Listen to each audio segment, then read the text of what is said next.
Niyyət Allah olmalıdır, Allahdan başqası yox. Salih əməl o əmələ deyirlər ki, orada niyyət yalnız və yalnız kimdir? Allahdır. İynənin ucu qədərində əgər bir şey ora qatdınsa, sənin deyil. Salih əməl deyil. Hə, mən xəstəxana tikmişəm. İnsanlar ondan neynirlər? Fayda aparırlar. İnsanlar orada müalicə olunurlar, filan edirlər. Allah onun əcrin verəcək. Allah əcri verir. Riya üzündən eləmiş olsam belə, yenə də Allah neynir?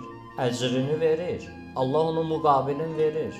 Məsələn də cəhənnəmdə biraz azaldacaq ki, bunun müqabilində bu belədir. Bu dünyada onun mükafatını mənə verəcək.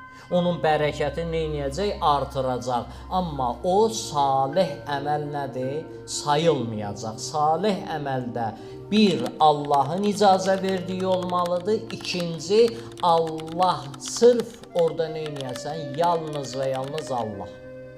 Yalnız və yalnız Allah olmalıdır. Başqa şeyi ora qata bilməzsən. İkinci budur. Üçüncü də nədir? O əməli neynəməyəsən? Batil eləməyəsən. Riya ilə neynirsən əməli batil edirsən.